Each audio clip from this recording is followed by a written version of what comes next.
So I have about 2 pounds of beef chuck here that I cut into large pieces, probably about 2-inch pieces, 2-inch cubes.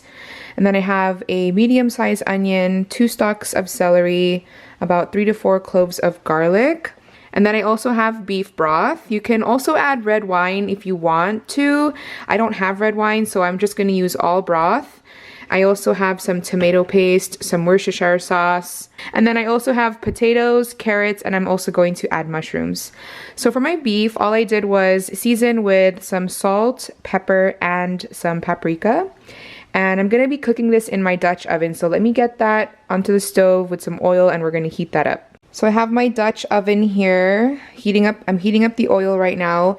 I'm gonna brown the meat on all sides and I'm gonna do it in 2 batches because you don't wanna overcrowd the pan. You wanna get the beef nice and brown and crusty, and you don't want it to steam in the pan. If you put too much, it'll just steam. So I'm gonna do it in 2 batches.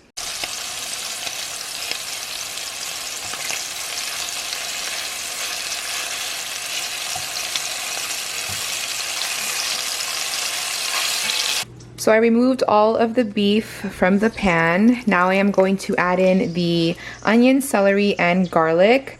I don't need any more oil, but if you need more oil, you can definitely add more oil.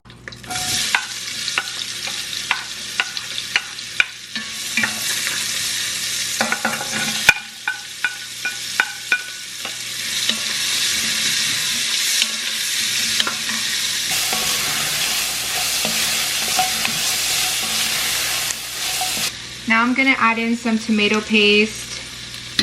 I'm probably gonna put like half of this can, or about 3 tablespoons.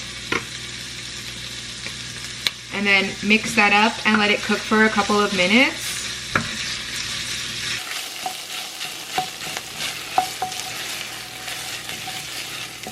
If you're gonna add wine, you can go ahead and add in a cup of wine right now. But I'm just using broth, so I'm gonna add in a total of 3 cups of broth. So I just added a little bit for now. I'm gonna give this a good mix because I wanna make sure I get all of the tomato paste dissolved and then pick up all that goodness on the bottom, all of the brown bits. So I'm just giving that a good mix, and then I will add the rest of my broth.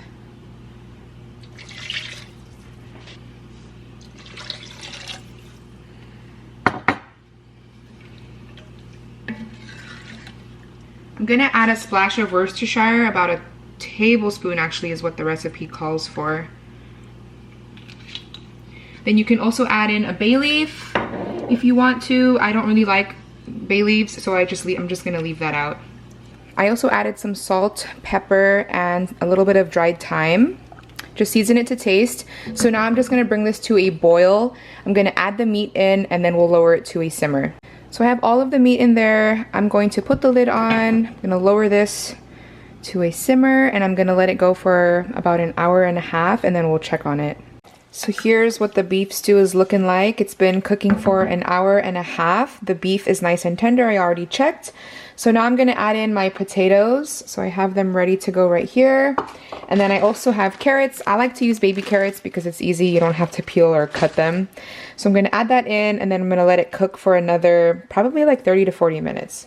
So the veggies are cooked, they're nice and fork tender. It took about 30 minutes. And here I have my mushrooms. I sauteed them in a separate pan. So I'm gonna add the mushrooms into the beef stew. And then here I have a cornstarch slurry. It's just 1/4 cup water with 2 tablespoons of cornstarch. So I'm gonna add that in here as well so we can thicken up the sauce. So here is the beef stew. It's pretty much done. It thickens up really quickly. Like as soon as you put that in, it's already thick. So that is it. Beef stew is done.